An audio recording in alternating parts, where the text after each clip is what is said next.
Her hair was long and black, her skin white like snow, her face beautiful. However, if her mask was removed and examined more closely, her mouth was wide open from ear to ear. A frightening woman feared by everyone. Of course, that included Kuchi. Miroku then called out and asked if she was beautiful. That slit-mouthed woman, along with Miroku. Kuchi then closed the book he was reading and gave a score of 20. The woman covered her face with her hands and questioned it while crying. Her score was lower than yesterday, even though she thought today was her day.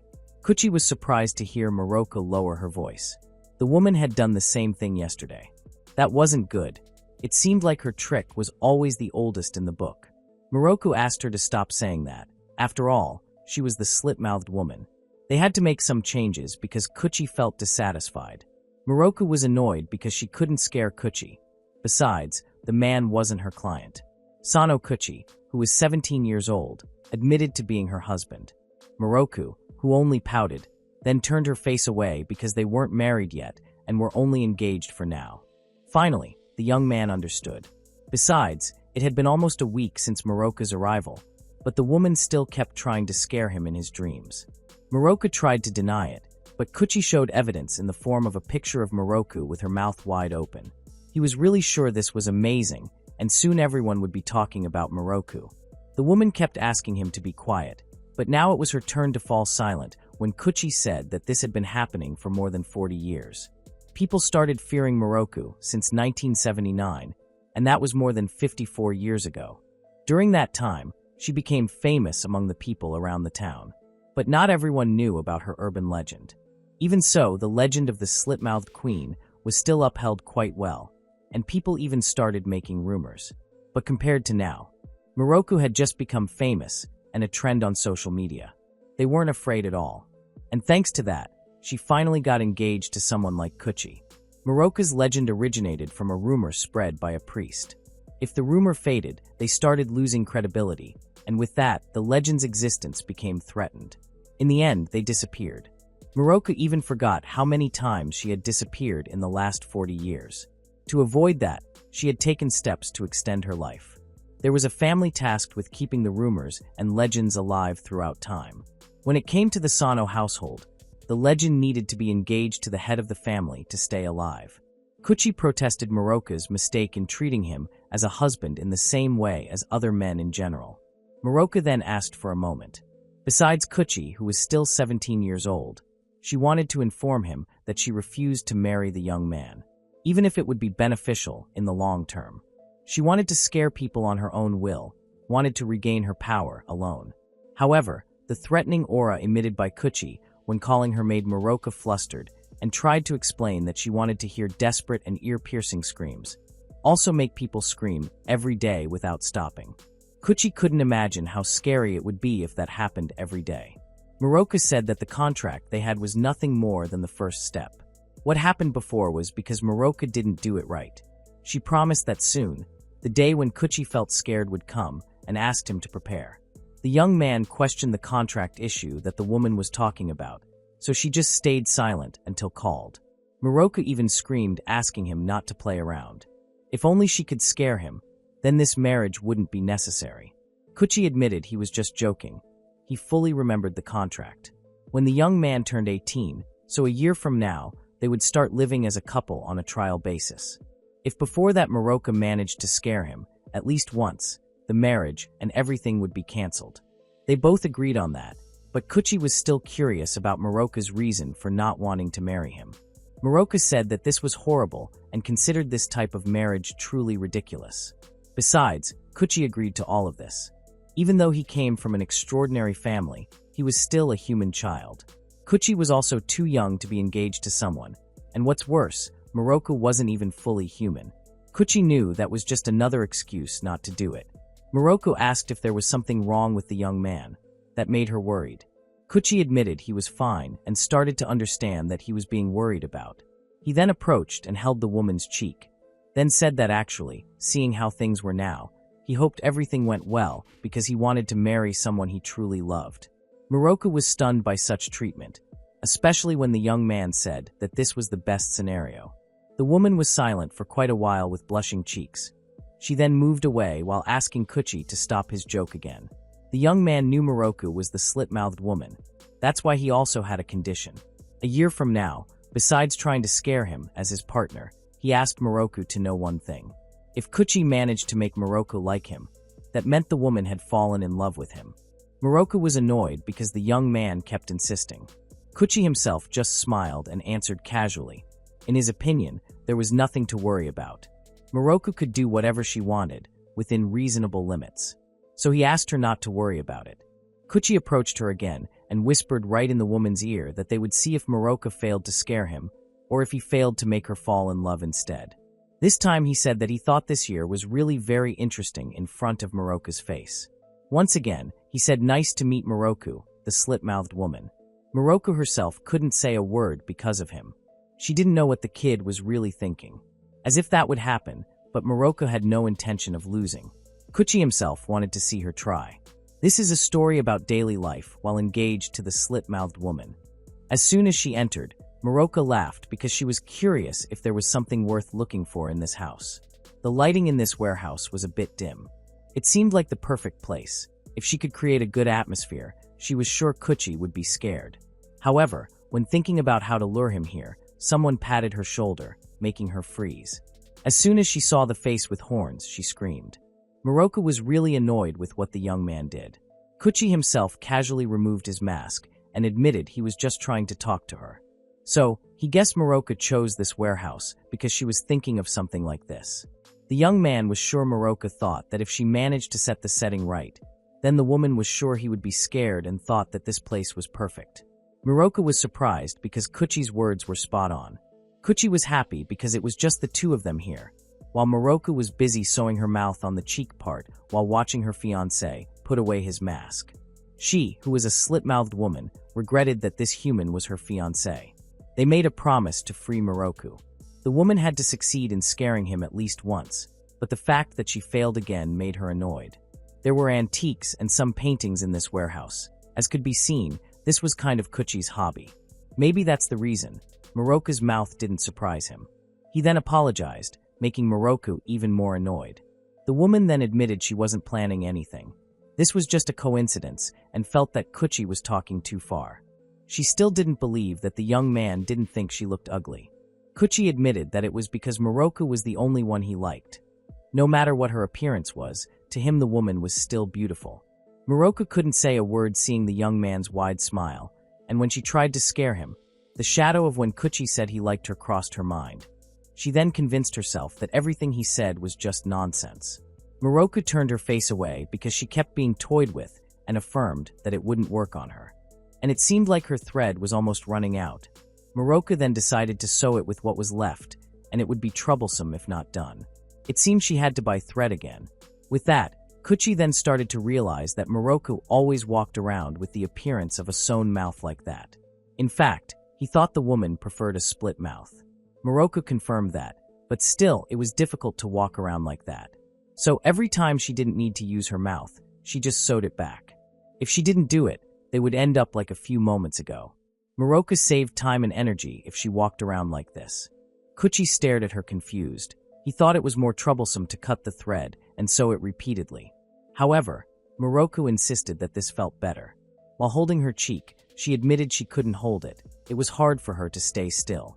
But she felt she couldn't keep looking like that. Kuchi said that it was just Moroku's thought, making the girl rise and angry because according to her it was the truth. She then stood in front of Kuchi and directed both fingers to poke the young man's eyes. She said that Kuchi had been complaining for some time and asked if he had a problem with her.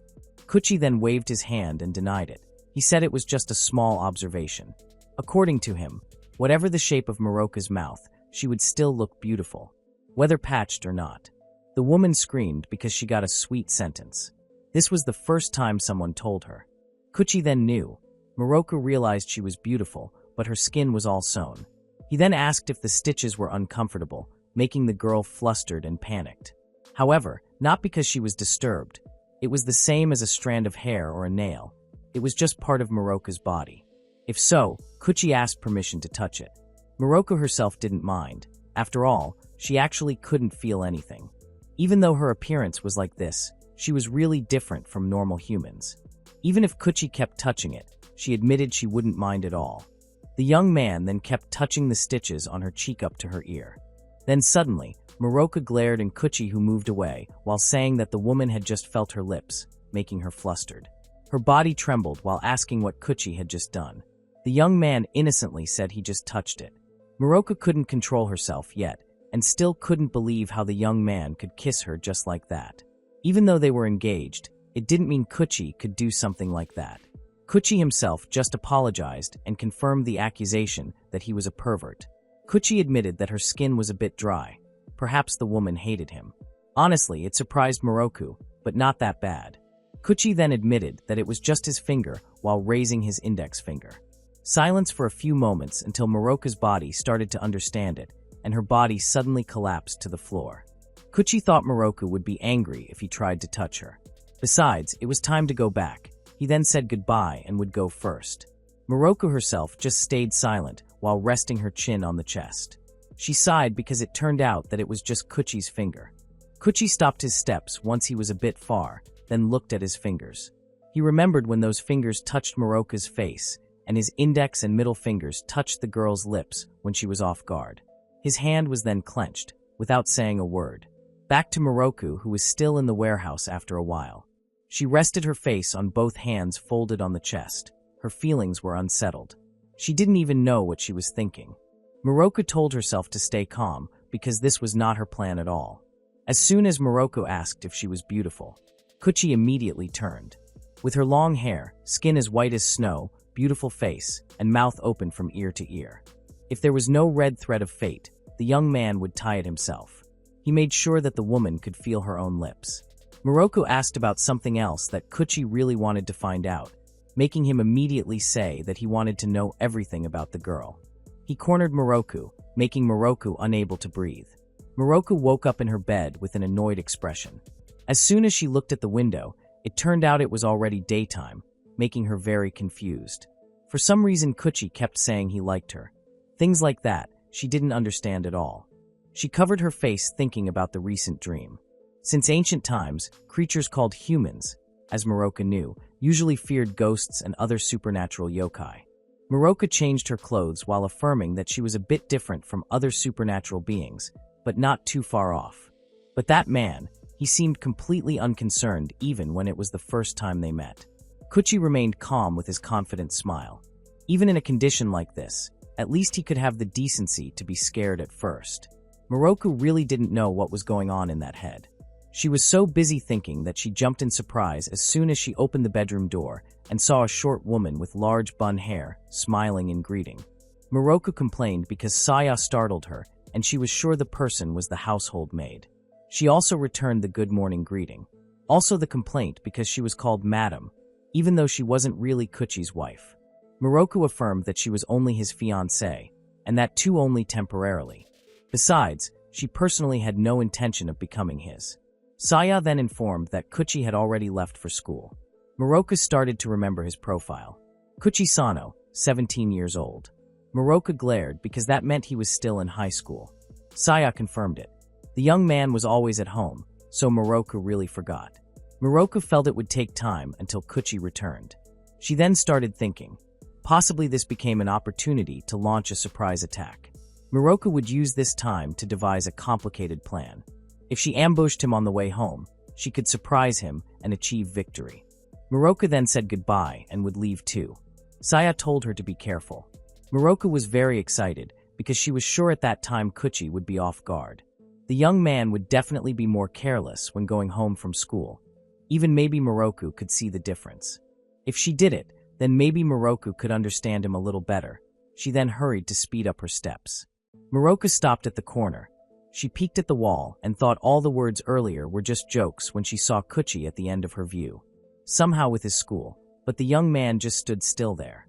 Suddenly a man appeared with an angry expression while holding Kuchi's hand, but the owner didn't react at all. The man's hair was messy, many piercings in his ears, his shirt patterned. Miroku guessed her fiancé had a problem with that suspicious man. She was curious what happened, and if he'd bumped into him or what. Could he be rude to strangers like to Miroku herself? The first pattern she guessed. The strange man complained about his shoulder that must be broken, then asked for large compensation. Instead of giving compensation, Kuchi instead gave a solution that his broken shoulder from the impact should get more calcium intake. Or the second pattern, the man fell and complained about his dirty clothes, then asked for compensation. Kuchi reasoned that there were too many colors on the item, so he didn't know which one was dirty. Miroka knew Kuchi was quite brave, so he might be fine. Even so, she couldn't hide her panic. The person invited Kuchi to go, but the young man refused and affirmed he wouldn't go to that scary place. Hearing that made Miroka guess that this was a kidnapping. She didn't expect Kuchi to say the word scary, until she didn't believe that the sentence was really said by her fiancé. Miroka was confused about what to do and if Kuchi was really in trouble. If he was taken to a place, it would be a bad situation. Usually, human problems weren't Miroka's business, but anyway she finally acted. She said excuse me and slowly pulled the thread sewn on her cheek to scare the person. This was the task given to Miroku. The strange man immediately froze with a trembling body as soon as Miroku asked if she was beautiful. Not long after he ran away screaming in fear. Miroku herself smiled happily because it was a very easy task for her. That was the true power of the terrifying Kukisake Ana. Kuchi just stayed silent while looking at Miroku, who was happy with her first success after so long. Seriously, Miroku asked where Kuchi's courage went and how he could let that gangster defeat him. Or did the young man go and say something to him? Kuchi really needed to learn to choose the right words.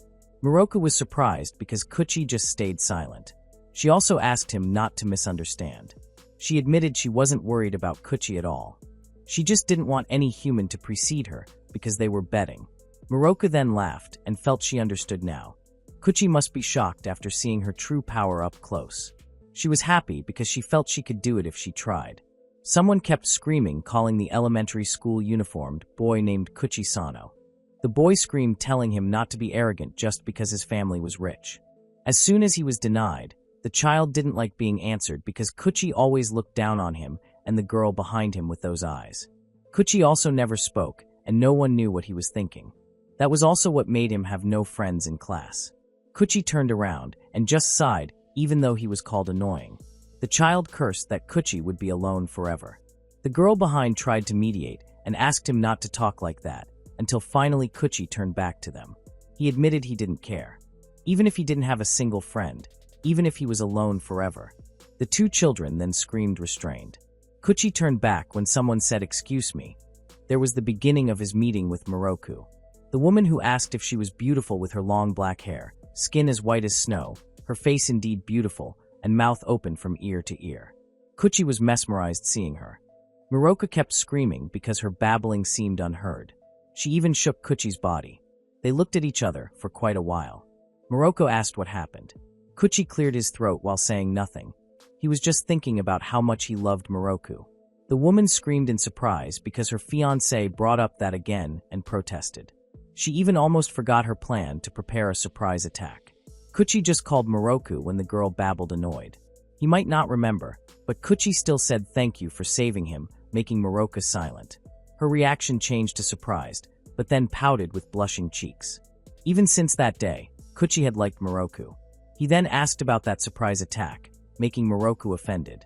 After walking side by side for quite a while, finally Miroku thought that Kuchi should go to school, and the young man wasn't wearing a uniform either.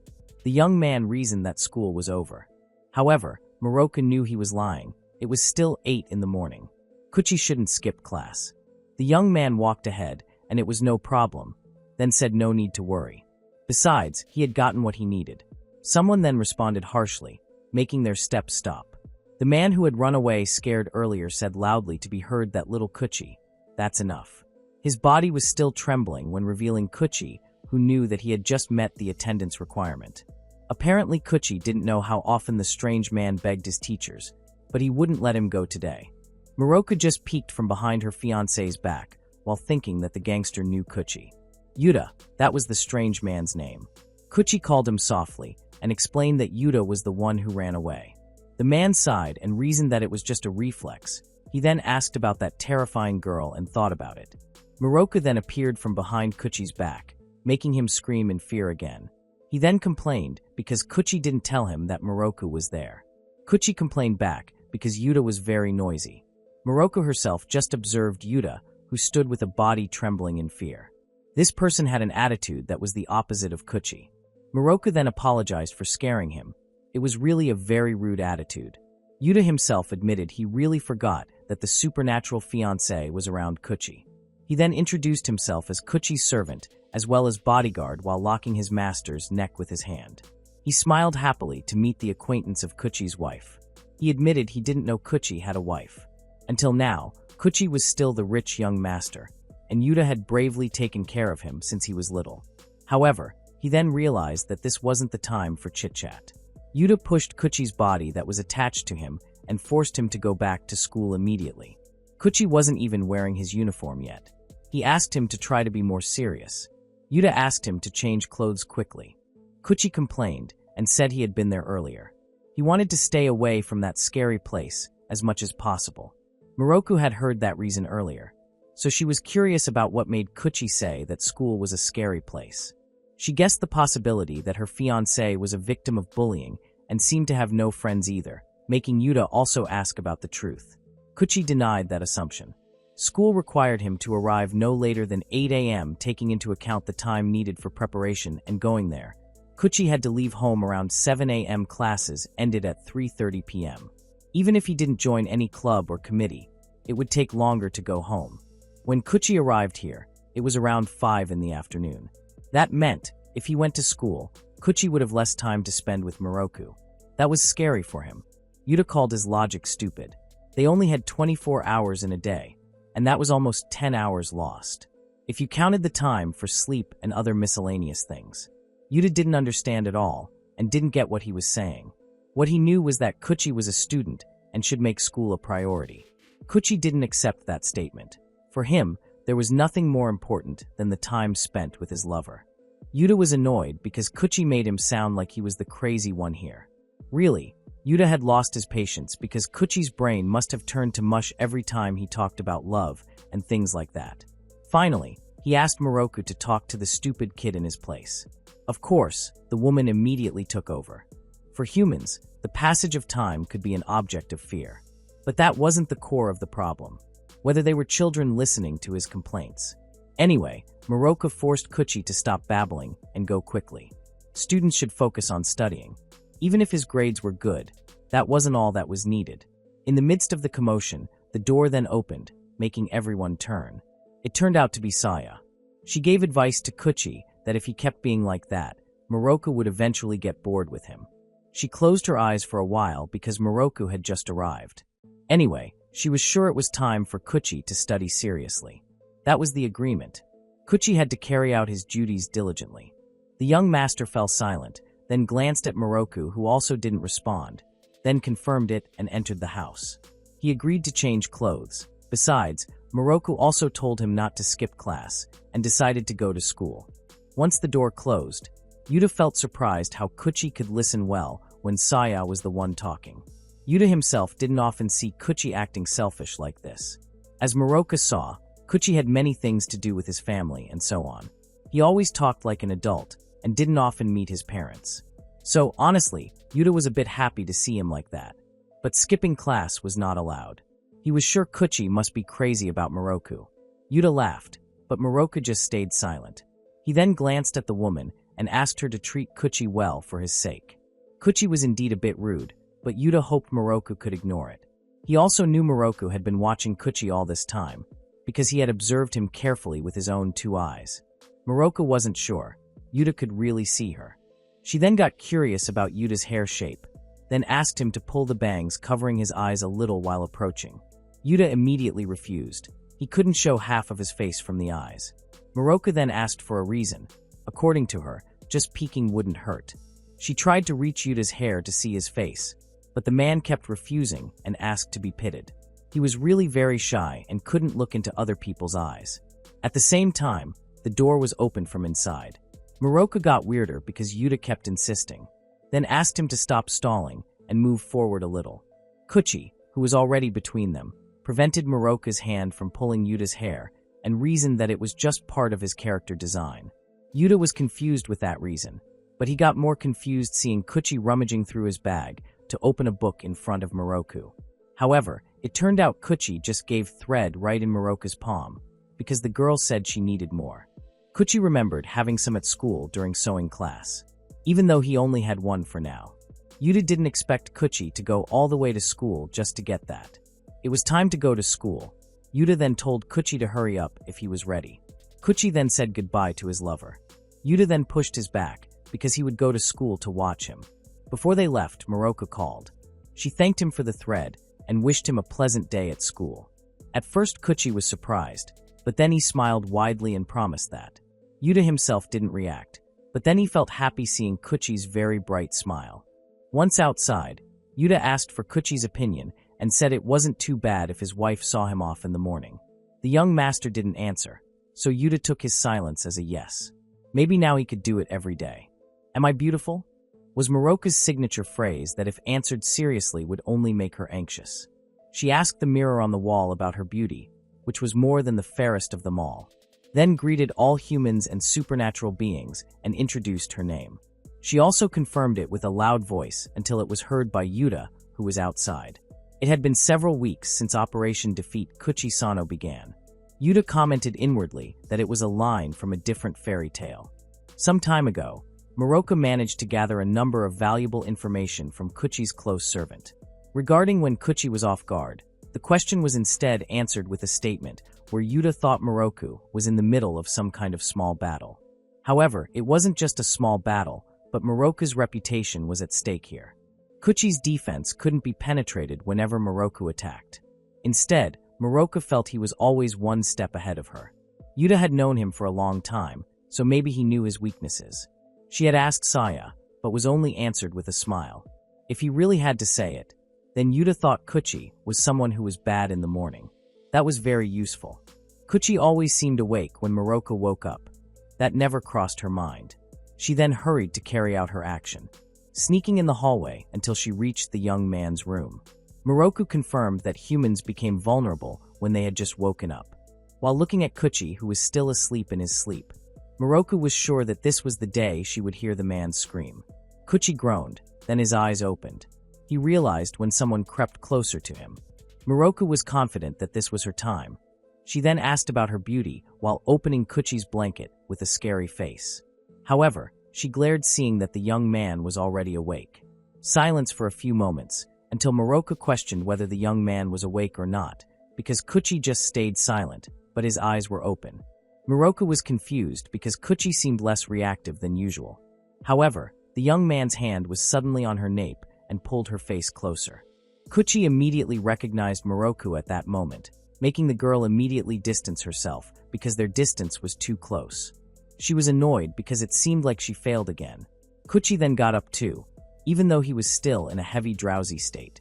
Miroku was annoyed because she forgot to open the stitches on her cheek too. Kuchi confirmed Miroka's defeat, making her ask for a rematch. But her body was pulled into Kuchi's embrace. Then the young man fell asleep again. Miroku, who panicked, screamed, asking to be released. Kuchi forbade her to speak too loudly, because Yuta and Saya would hear it later. Miroku then whispered that this was her fiancé's fault. This was Sunday, so Kuchi said that he didn't need to wake up. Miroku agreed. She just objected because she also had to lie here. At least, she wanted to be released. No response. Kuchi was asleep again. Miroku was very annoyed, but her cheeks were also blushing red. She remembered Yuta's words that Kuchi always talked like an adult and rarely met his parents. In his sleep like this, Miroku thought, Kuchi looked off guard. She stared deeply at the sleeping face and pinched his nose until the owner made a sound trying to breathe. Once released, he seemed to gasp for breath greedily until it made a strange sound and made Miroku laugh. Kuchi said only 10 more hours. Miroku then started to feel that maybe this wasn't so bad once in a while. Even though she considered this act silly, Miroku still snuggled closer to Kuchi to get warmth. As soon as Kuchi woke up, he froze seeing Miroku sleeping soundly beside him. He then started to move away while pulling the blanket.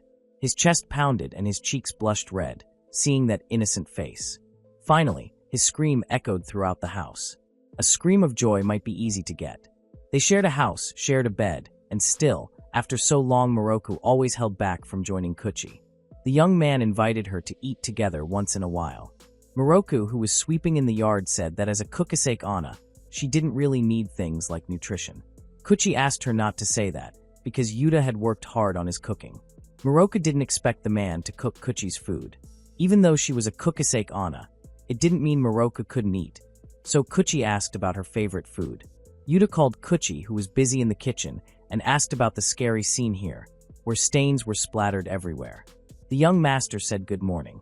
Kuchi had scared Yuta, until his heart stopped beating for a moment. He then wiped the stain on his master's cheek while asking what he was making. It turned out Kuchi was making Beko aim. Yuta immediately commented that it was bad for the heart. Moroka said that it was her favorite food. From the recipe, Beko aim also seemed easy to make, so Kuchi tried to make it. But somehow, it didn't go as he thought. So Yuta guessed the young man didn't realize that he had failed. Kuchi also thought of making candied strawberries too, but he couldn't crush them well. Yuta then started to understand that the red things splattered everywhere were strawberries, then said that Kuchi didn't need to crush them. However, Kuchi needed to slice them into small pieces. Yuta forbade him while thinking that cleaning all this would be very tiring, until he realized and screamed seeing Kuchi acting crazy by chopping the strawberries in his hand. Yuta showed Kuchi's bleeding palm and asked what the young man was thinking to dare chop strawberries in his hand like that. Kuchi said he felt he could do it, like the way Yuta cut tofu. Yuta was surprised by what his master would try hard. He immediately got a plaster and said that Kuchi couldn't just do that without practice. In fact, he usually couldn't even cook. Then asked about what made him suddenly interested. It turned out, Moroka said that she had never eaten with anyone before. Yuta then understood, especially since Moroka was different from humans in many ways. Kuchi accepted the plaster offered to him and confirmed it, but that only crossed his mind after he thought about it carefully. Moroka looked very similar to humans. Currently, she was adjusting her actions to humans, so Kuchi tended to forget, but she had lived a very different life before coming here. So something that was normal according to Kuchi might not be normal for her. But if possible, Kuchi wanted to bring human lifestyle and values closer. Slowly, little by little. So Kuchi thought about it, and this was the result. According to Yuta, it was a bit too awkward. Kuchi caught that the young man was telling him to pay attention to his surroundings. Yes, it was always good to learn something new, but Yuta thought actually all this was a strategy. Kuchi was constantly fighting against her, to scare or make others fall in love or something. Yuta heard it from Saya, and he thought Kuchi would use food as a strategy, meaning Kuchi was cunning. Kuchi then denied it. He actually just thought of doing something for Moroku. Or maybe not, he corrected while glancing at the recipe book. He just wanted a chance to eat something with Moroku. Yuta just listened to his master's words while sitting and resting his chin, then a smile appeared on his lips. He then stood up. If so, Yuta decided he had to help a little. Kuchi deliberately used a very large pot because he thought more was better. Yuta then complained while looking at the pot's contents, because it wasn't candy anymore. This was jam. Burnt jam. Then told him to wash this pan.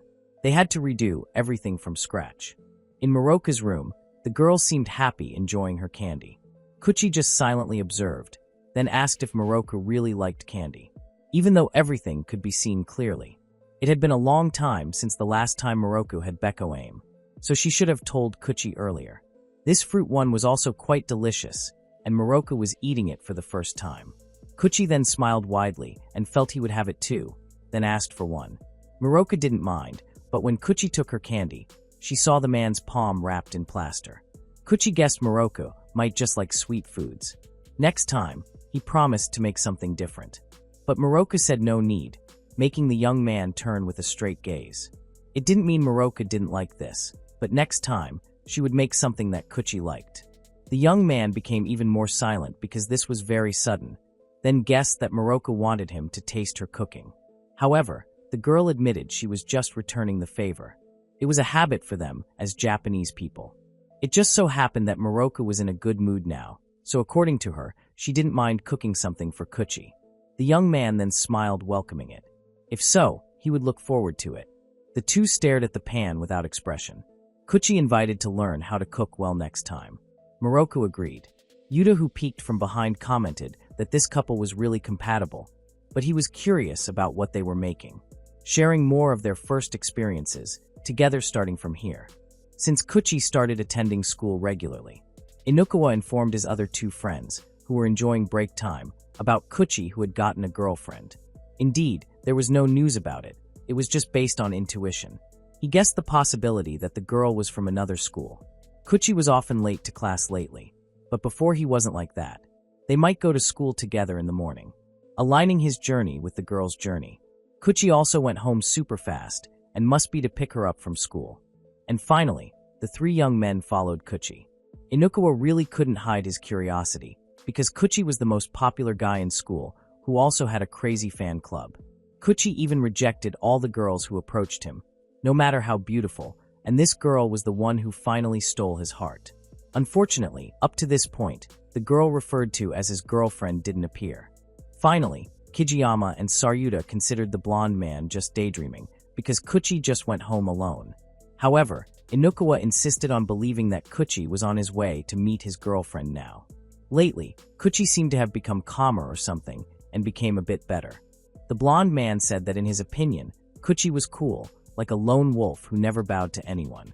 That was the reason he needed to see Kuchi's girlfriend with his own eyes. The tall man with brown skin, named Kijiyama, then said that they didn't need to stalk him like this. It would be better to ask Kuchi directly.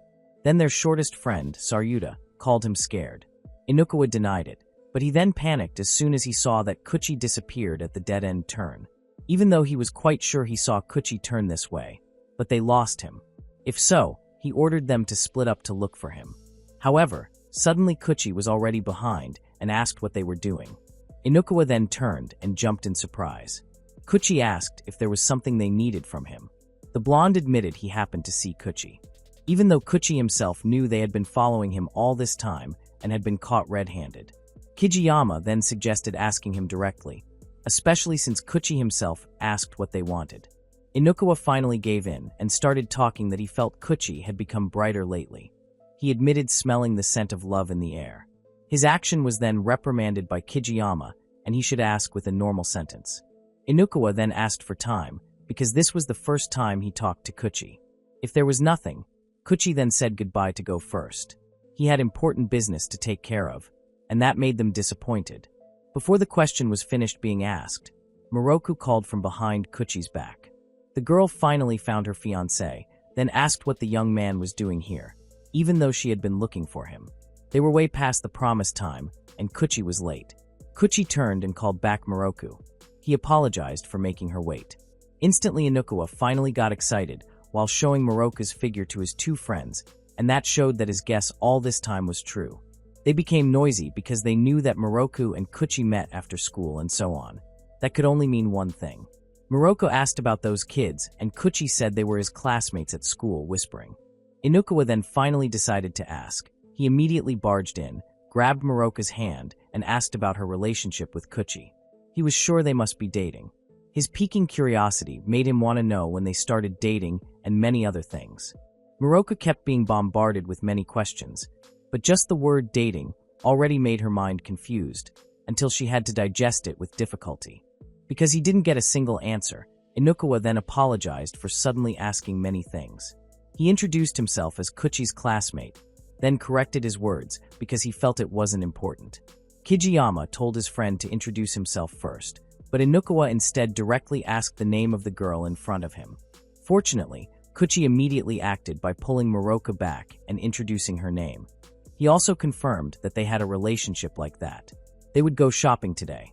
They also promised to cook dinner together. So he said goodbye to his three friends while dragging Moroku to hurry away from here. Moroku was a bit annoyed because Kuchi introduced her name as Moroka Sano to them. However, Kuchi said it wasn't a lie. Although he felt it was a bit early, but next year, they would get married, and that name would be Moroka's name too. The girl herself just stared at him annoyed. Kuchi then asked if he needed to add tentative there. Moroku affirmed that their battle wasn't over while pulling Kuchi's collar like a cat. Seeing that sight made Saryuta feel that they were siblings. They didn't expect Moroku to be Kuchi's sibling and admitted they were really reckless in that matter. Even hoped to have a sibling like that too. Especially since Moroku and Kuchi had the same family name, and the young man also said they would cook dinner together. Indeed, no one knew Kuchi had a sibling. Saryuta then asked Inukawa. However, the blonde young man was trembling. He was touched because Kuchi remembered his name, and was very happy to have started his fan club. He was the chairman of the Kuchi Sano fan club, Kensuke Inukawa. Saryuta was annoyed because it turned out Inukawa was just looking for a reason to talk to Kuchi and wasn't really curious about his girlfriend. Kijiyama then placed his hand on Inukawa's head, who covered his face because he was so touched, then told him to talk normally to Kuchi starting tomorrow. Saryuta mocked that stalking was disgusting. However, Kijiyama glanced to the side where a strange sound was heard. Saryuta felt that Kuchi remembered Inukawa's name because they were classmates and the fan club had nothing to do with it. Inukawa didn't accept it. The two of them walked away, while Kijiyama was still curious about the sound. His steps while occasionally turning back until his two friends asked him to hurry because they had to go. He then guessed that his feeling was just his imagination. After his departure, a hand appeared from the black shadow. He repeated the name Moroka Sano while observing the owner, who walked side by side with Kuchi away from the area.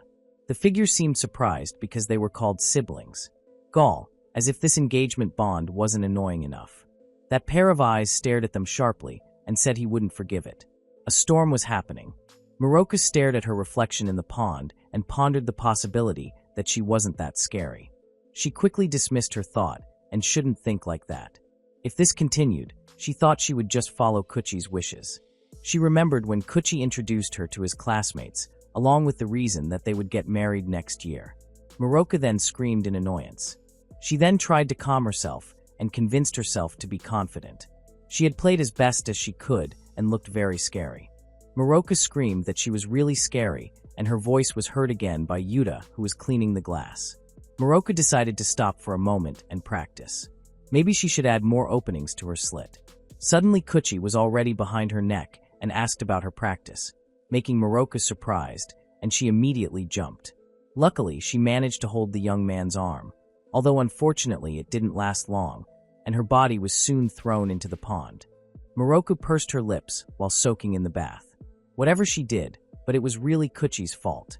The young man whose name was mentioned responded from behind the window, making Moroka scream because he kept surprising her every time. Even though Kuchi admitted he didn't intend to, and apparently his presence here was only to take a towel. Moroka just realized that Kuchi was also soaking wet. She then decided she wouldn't take long, if so. However, the young man admitted he didn't mind and advised that Moroka could slip again if she hurried. Slipping in the bathtub could be dangerous. Moroka then screamed, defending herself, that she wasn't that careless. Kuchi still didn't mind because he was a guy and told her to just relax first, or warm up first. It would be terrible if Moroka caught a cold because she was freezing. Very silly, because supernatural beings didn't catch the flu. Even though Moroka was sure Kuchi already knew that and called him really stupid. Even though it was Kuchi's fault for surprising her, Moroka still pulled him along. Kuchi even let her bathe first. Moroka promised to make up for it sometime later. To return the favor again, because she didn't want to owe him anything.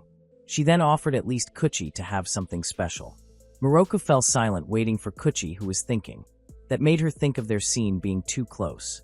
She then affirmed that more clearly, weird requests were not included in the requests. Kuchi asked what was meant by weird requests, but Moroka couldn't explain it, thus making him laugh because the girl must be thinking of perverted things.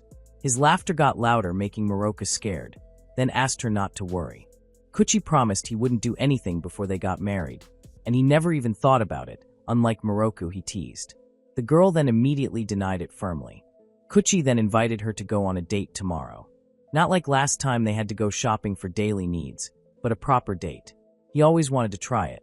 Kuchi asked if there was a place Moroka wanted to visit, but the girl couldn't think of anything in a short time.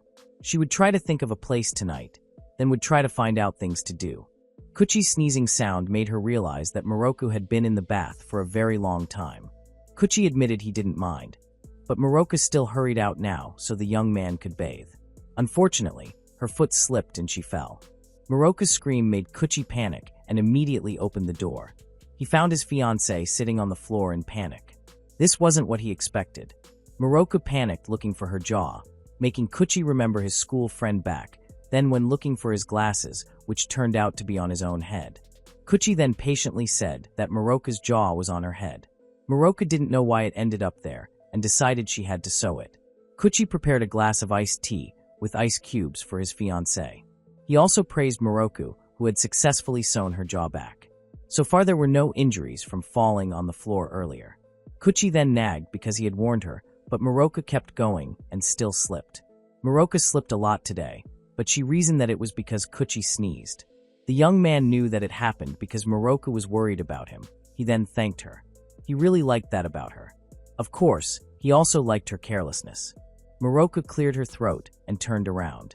Kuchi kept watching because Maroka didn't reply and was just busy drinking her tea. He thought about going on a date with Kuchi tomorrow. Suddenly startled hearing something, Kuchi asked about what happened. Before Maroka finished explaining, someone's voice responded that he heard it loud and clear. Their lie had reached his ears. The hand from the black shadow pulled Maroka to him. The sky has lips and the earth has ears. Kuchi tried to prevent it, but the black shadow that turned into a man told him to stay away from his beloved sister and called the young man trash-blooded human. Kuchi was surprised to hear the confession that they were siblings. Maroka then turned and called the man holding her Makoto. She asked how he was, asked what happened, also asked the reason the man suddenly was here. Apparently 6 months ago, Makoto cried when leaving to undergo training to become a full supernatural being. He couldn't imagine how painful and lonely it was. His days would pass without Maroka's presence. Every day, he couldn't stop trembling because of how much he wanted to meet Maroka again. The girl was touched hearing it. But then, even though maybe still doubtful, Makoto found out that Maroka had been matched with this trash family while he was away. Maroka then apologized to him. Kuchi was offended being called a trash family. Maroka admitted she did write a letter to Makoto, but her brother often went in and out of places. So, the letter surely couldn't catch up and contact him. Kuchi, who had been silent, finally called the girl. He approached and asked about the strange man, and was sure that Makoto was also a supernatural being.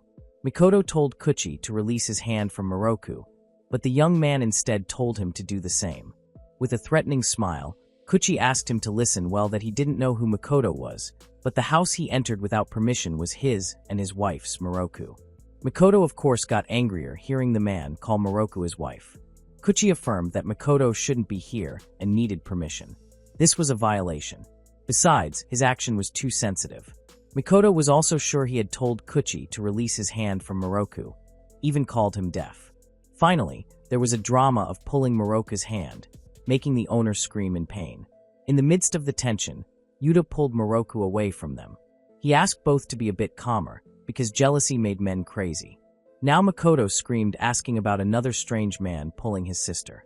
Yuta introduced himself as a servant in this house. Makoto got more annoyed, but Yuta admitted he was surprised because a stranger could enter this house, because it shouldn't be easy to enter here. This time Yuta became the target of Makoto's scream, who told him to release his hand from his sister right now, because he was the only one in the whole world who had the right to touch her. Yuta then asked if Makoto didn't hear what he said, even though he tried to sound cool, and so on. A few moments later, Maroka intended to introduce her brother, but Makoto had already introduced himself as the younger brother of Kukasake Anna, Maroka. His name was Makoto. Even when speaking, he still hugged Maroka overprotectively. Kuchi then told Yuta that Makoto was a bit too dependent, but the male supernatural being instead stuck out his tongue. Maroka stroked Makoto's face while saying that the young man came from the urban legend of the devil-eared Shikabane. He wasn't widely known yet, but he was great and showed great promise. Makoto then smiled shyly because he was praised too much. Yuta admitted he was worried because he wasn't familiar with that one and apologized. That made Makoto stare at him sharply. He said that maybe they didn't expect it, but there were many urban legends out there. Even Kuchi didn't know all of them. If so, he made sure they remembered a story that started to be revealed about the devil-eared Shikabane. The sky has lips and the earth has ears. A living corpse with sharp hearing. Not a single lie spoken could escape his ears, even from the depths of the earth. He tried hard to one day become a supernatural being as strong as his Nesama. Yuta, who didn't understand, asked what Makoto said, and Kuchi answered that basically the young man was a zombie with sharp ears. Makoto then got angry because his long explanation was shortened like that. He cleared his throat, then sufficed his introduction. Even though this arrangement was very painful for him, Makoto still felt he had to thank Kuchi for taking care of his sister. He also had to apologize for causing a commotion until late at night. However, he didn't come here to greet them, who were just lowly people. Makoto came here to demand the cancellation of the despicable engagement between Kuchi and his sister. What's worse, because he wasn't satisfied just being her fiancé, Kuchi even tried to steal his position as a brother. The news he got from the young man's classmates yesterday really couldn't be forgiven, because Moroku had no other brother besides him. He screamed while standing between them, who were sitting listening to affirm that Moroku's brother wasn't Kuchi, but him. Silence for a few moments, until Kuchi called him a weird kid. Yuta agreed, so did Moroku, even though in the end the girl apologized. However, actually, the Kukusei-kana story that Kuchi knew didn't tell anything about a brother. He asked when this started. Instead of answering, Mikoto said that it had nothing to do with a petty human like Kuchi. No matter how it started, nothing could change the fact that Mikoto was Moroku's most precious younger brother. Kuchi just smiled mockingly while OING. Alright then, he asked Mikoto, whom he called the gentleman who claimed to be a brother, regarding what the young man planned with Moroku after canceling their engagement. They fought over claiming Moroku as theirs, but besides that, Kuchi also asked what Mikoto wanted to do by appearing here out of nowhere. Mikoto asked him to stop, because they wouldn't go anywhere like this. Yuta stood up while sighing. He said goodbye to Moroku to make tea. The girl agreed and thanked him, even though her confused face couldn't be hidden. But his visit was a bit sudden and surprised Kuchi. Mikoto also looked a bit restless, unlike usual. This time Moroku called Mikoto and asked if something happened. The young man then asked his sister to go home with him to the house. They had to return to the place where supernatural beings lived.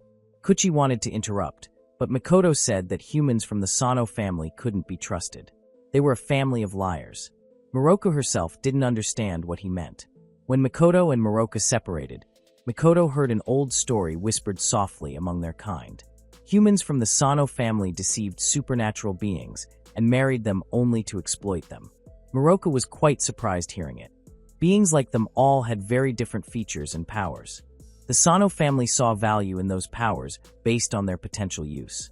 Supernatural beings who married that family were treated like tools that could be used as they wished for personal gain and damage. It was told that there were beings who couldn't bear the treatment and chose the path of self-destruction on their own will. Whatever they all thought to send Moroku to marry a family like that. Mikoto knew he had to take action. Moroku wanted to believe that it was just an old story. Everything might be different now. Labeling the entire family based on that seemed a bit excessive. Mikoto then protested his sister's thinking. He then asked if Kuchi had succeeded in touching her heart. Even though it was late, but Moroku denied because her heart wasn't touched. She just felt Mikoto's sentence was too sharp. The young man then got annoyed, even though he heard it himself some time ago that Kuchi lied to Moroku. Mikoto held his sister's shoulder and said that Moroku must have noticed some things. Every time Kuchi strung his words, there must be some things that confused or made her suspicious of the truth. Words that made the girl doubt him even a little. Moroku remembered Kuchi's sentences expressing his feelings. Those were the words that made her doubt. Moroku then bowed her head thinking about it more deeply. Mikoto appeared because he himself confirmed that Kuchi was a liar. He was sure this man only intended to exploit his sister. Mikoto begged Moroku to open her eyes. Cheating and deceiving, they piled up lies without the slightest regret. Saya and Yuta, who heard Mikoto's words from behind, could only peek. That's how the Sano family was. That's the type of human like this Kuchi. Moroku couldn't say a word. She then turned to Kuchi and asked if Mikoto was really telling the truth. However, the young man just stayed silent without saying a word. Kuchi, who didn't say unreasonable things he usually did and didn't deny anything, made Moroku more restless. Moreover, the young man instead turned away, even without heeding Mikoto, who tried to prevent him. Moroku called him once more, making the young man stop his steps. He held onto the door frame, turned with a thin smile while apologizing, making Moroku more confused. Even his eyes became dark. That apology sentence was very piercing for Moroku, making her only able to stay silent. While Mikoto screamed, calling Kuchi a coward who just ran away. The young man could only leave. That showed that Mikoto was completely right, and Moroku shouldn't have trusted him. Moroku was disappointed because all of Kuchi's love sentences might just be lies. The story about the Sano family and about supernatural beings. There were more important things she should think about. Moroku didn't know why trivial matters like that bothered her the most. She clenched her hands on her thighs without heeding Mikoto's call. Suddenly, a very loud clinking sound was heard. Moroku and Mikoto were both enveloped in confusion. Makoto then decided to go and check, while he asked Moroku to stay here because it might be dangerous. Yuta then appeared from behind the door and forbade it. He said everything was fine. Moroku then immediately bombarded him with questions about the sound, making Yuta apologize because it must be very worrying. Yuta himself was confused explaining it, but Kuchi had a high fever and finally fainted. After being checked using a thermometer, Kuchi's body heat reached 38.5 degrees Celsius, and he might have tried to hide it. He had been like this since he was little. He didn't say anything because he didn't want to make people worry. Afterward, he collapsed. Yuta was surprised because Kuchi should know they would only worry more this way. Moroku, who was still holding the thermometer, then asked if he felt sick all the time before. Yuta then informed that if Kuchi made a scary face, then most likely, the answer was yes, while laughing. Moroku then knew. Usually he pouted when trying to hold something, and was sure that the incident of falling into the pond must be the cause. She then stroked Kuchi's cheek because she felt guilty. Yuta asked her not to feel guilty. He himself didn't realize it. It was hard to say, but this was Kuchi's fault for not saying anything. Yuta placed a compress on Kuchi's forehead. If Moroku felt bad, if so, maybe she didn't mind being left with him for a while. Yuta was sure he would be happier if Moroku took care of him and not him. Kuchi then groaned and seemed to start waking up. Yuta then immediately said goodbye and left. Moroku called Kuchi. Likewise, after the young man regained consciousness, then immediately got up. Moroku asked about his condition, but Kuchi was embarrassed because his weak self looked uncool. The girl asked him not to worry. Besides, she never once considered him cool. Kuchi finally just agreed, then asked about Makoto's whereabouts.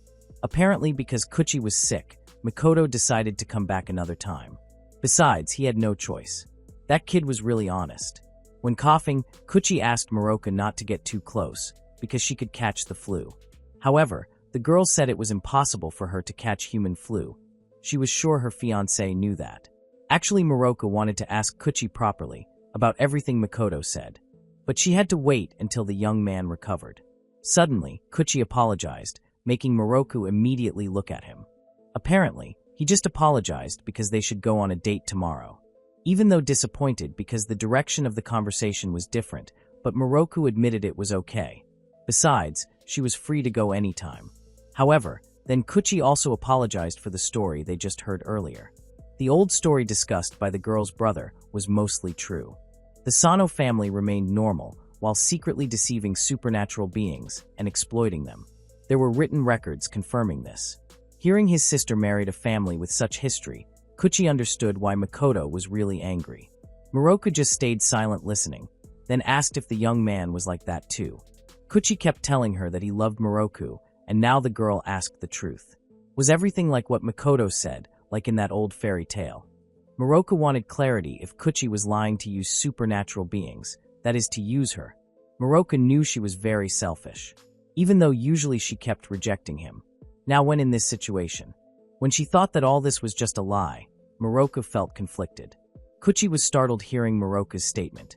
He then said in a flat tone that he wasn't lying. He held the girl's hand while assuring that he really loved Moroku. That was the truth.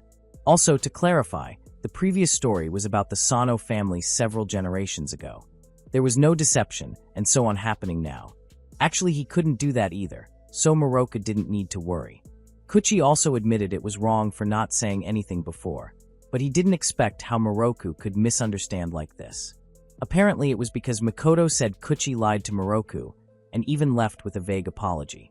Kuchi then thought about the lying part until he could only reply with OING, then started coughing again while complaining about his throat. Even though he said he was fine some time ago, making Moroku annoyed because of his lie. Kuchi said that this wasn't important and asked Moroku not to worry. Moroku wouldn't know if Kuchi didn't tell. She then forced him to just tell. She just heard the word, oh. Kuchi kept refusing with various reasons. Finally, Moroku gave up. She was worried the young man still felt unwell, so she admitted she could wait. But finally, Kuchi told too. When Kuchi said he never thought about perverted treatment towards Moroku when they were in the bathroom, and himself who claimed he didn't want to do anything before they got married, that was a lie. Actually, he thought about it a lot. Meaning, Kuchi always loved Moroku. Moreover, they lived in the same house. Without the girl knowing, he held back many things. Of course, There was a part of Kuchi that wanted to wait until his feelings were retested, and they really got married. However, there was a part in him that wanted to throw all that away and approach Moroku. He thought about how he wanted to touch her more. Kissing and more than just kissing. Kuchi wanted to do everything with Moroku. The girl immediately startled and screamed in panic and embarrassment. Her cheeks blushed with hands flailing. Kuchi himself already knew that her reaction would be like this. But because Moroku was worried that he was lying, he guessed that meant the girl wouldn't mind if he stopped holding back just a little. Moroku screamed, but agreed. As soon as Kuchi pulled her face, Moroku immediately closed her eyes. However, silence and no movement. Moroku then called him, but the young man instead collapsed. She then immediately panicked because she realized that Kuchi was having a high fever and hurriedly laid him back. Moroku then said goodbye, but her hand was held, making her call Kuchi stupid. There was Kuchi who shamelessly said all those silly things, but finally lied for a strange reason. Then there was Moroku who was influenced by his misunderstanding, but then felt really relieved in the end. Moroku then said she could stay here together for a while longer. The young man didn't respond. If that was Kuchi's lie, Moroku thought about the possibility that Makoto was already here since we were in the bathroom. Yuta started announcing it was time to start the first duel for Moroku, namely the best of 3 Hanatsuki match. Not forgetting, he also introduced himself and his duty as the host for today's match. Moroku herself was annoyed because she didn't know how they ended up here, while Saya welcomed it with joy. If no party wanted to back down, then they could only fight all out. A few hours ago, Makoto invited Kuchi to compete. The young man sitting on the bench just looked at him reluctantly because he saw Makoto, who appeared suddenly again. Makoto mocked Kuchi, who even misspelled his name as Makoto, by saying that the naughty liar had fully recovered now and thought he had rested enough. Kuchi confirmed and thanked him. It seemed Moroku also had no intention of leaving this place until she bet with Kuchi. Therefore, Makoto would replace his sister and settle this bet against Kuchi forever. If he won against the young man, then Kuchi had to cancel his engagement with Moroku. Without them realizing, the girl being discussed was peeking nervously. And if by chance, Kuchi managed to win against Makoto, Kuchi then complained because he hadn't agreed to all this. If so, Makoto said he would do whatever Kuchi asked. Needless to say, that included Makoto's approval of his relationship with Moroku. Kuchi was also allowed to forbid him from crossing the threshold into this place, and because he was a thorn in the young man's flesh. Kuchi was also allowed to choose to annihilate him.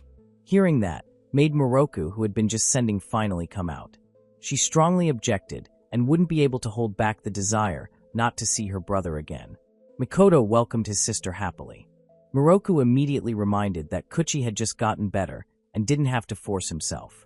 Kuchi then admitted he was fine. Moreover, because Makoto was very insistent, he stood up from his seat and agreed to the challenge. So, he would start thinking about what he would do to Makoto. Moroku's brother was annoyed. Even the match hadn't started. He thought Kuchi wasn't serious, thinking that he would lose to a weak human like him. Kuchi himself admitted he couldn't imagine losing to a paralyzed corpse. And now, back to the present. Yuta announced the rules for this sudden match. The players had to try to keep the rally going. Whoever dropped the shuttlecock would lose a point. And the player with more points at the end of the match became the winner. Yes, it should be like that, but they didn't even drop it at all until the match lasted for 30 minutes. Yuta guessed they had practiced, but both denied. He then thought that they actually got along. Yuta complained because they hadn't made any progress, so he decided to add a time limit for the next match and so on. At the same time, Kuchi muttered while hitting the shuttlecock. It looked boring, a bit late to ask this, but Yuta wondered why they chose Hanatsuki. Apparently, that was Makoto's specialty. He said he had to win no matter what, so Moroku's brother chose a game in which he had never lost before. Yuta then knew that Makoto was quite desperate. Moroku watched her fiancé worriedly while hoping he was fine. Saya thought Moroku was cheering for Kuchi, but her voice sounded worried about him now. Even so, she thought the girl would support her brother. Moroku then became awkward and screamed annoyed, affirming that of course she supported Makoto. Canceling this engagement was her wish from the beginning, and if one day she couldn't meet her brother again, that was really something terrible for her. Kuchi immediately fell silent hearing the statement. That's why Moroku didn't need to worry about Kuchi at all. She said that loudly. Saya then immediately apologized for her opinion. At the same time, the shuttlecock was thrown towards Kuchi, but the young man ignored it. Yuta immediately screamed annoyed because Kuchi dropped it. Miroku then hurried to shift her gaze to the field. He had just recovered from the flu, so Yuta thought Kuchi was overdoing it, or maybe this determined the match result. Kuchi just laughed and said that Yuta seemed to be having fun. Yuta admitted he always wanted to do something like this. Alright then, that was a 1-point deduction for Kuchi. He then asked Miroku to continue to draw Kuchi's face with ink, because this fight was for her. Mikoto then laughed satisfied, because he was already on his way to victory. Yuta said jokingly, if they let Mikoto get this ink, he might dirty his whole face. Miroku didn't deny, because that was most likely what would happen. But even so, Miroku had never done this before, so she didn't know what to draw. Kuchi himself was ready and closed his eyes. Finally, Miroku had an idea what to draw. Kuchi then wondered because Miroku didn't draw much and didn't scribble his face, while Mikoto kept dancing happily. After finishing, Yuta and Saya immediately approached to see the drawing result, and they agreed with Miroku that it was suitable. Miroku then cheered because they now matched, had stitches on the cheeks, even though Kuchi's face was only using ink scribbles. Mikoto immediately shocked hearing the statement about matching. He then said he wanted to get a mark that matched his sister, but Miroku's laughter cut off his words. The girl was busy asking about Kuchi's feeling of becoming a slit-mouthed man. According to Kuchi, it was decent, and Miroku laughed out loud.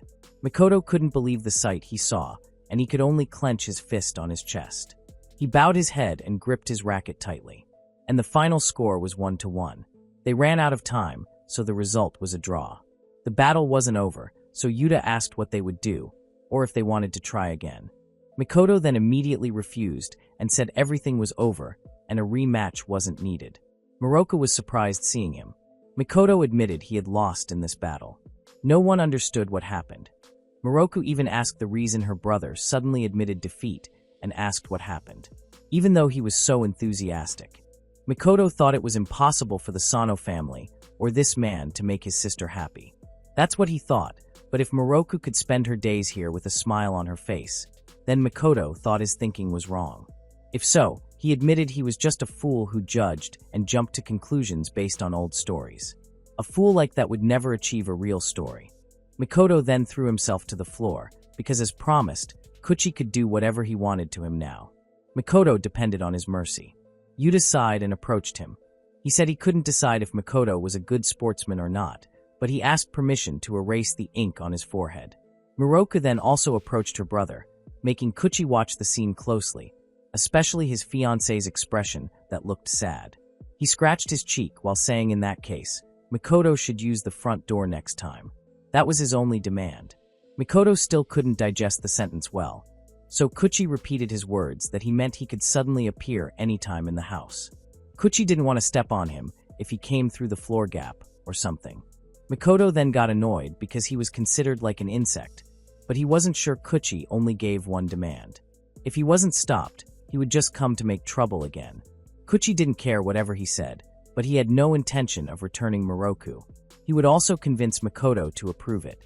Besides, the marriage would be better if supported by the family. Kuchi pulled Mikoto's hand to stand back up.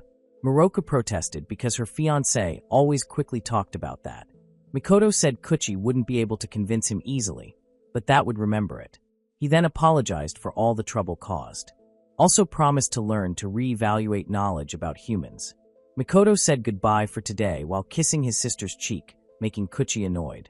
He then laughed and ignored his future brother-in-law's annoyance, then said see you, before finally jumping into the pond while calling Kuchi and disappearing. Kuchi then complained he didn't have time to protest him about the kiss on his fiancée's cheek. At first Miroku was worried about how things would end, but she was happy they had resolved his misunderstanding. Even though Yuta also hoped Mikoto exited through the door. Even so, Miroku also admitted she misunderstood some things. Seeing that smile made Yuta ask if Miroku already missed him even a little. The girl agreed. Kuchi then asked her not to worry, because he was sure Miroku would see him again soon. The girl then confirmed it. The next day, in the class, the arrival of a new student who just transferred to this school exactly today and would join this class. His name, Mikoto Shikabane. He said nice to meet their acquaintance while throwing a wide smile towards Kuchi. The teacher then asked the students to accept him. Kuchi then remembered his promise that Moroku would soon meet her brother again. However, this was still too fast. He also realized that Makoto was staring directly at him.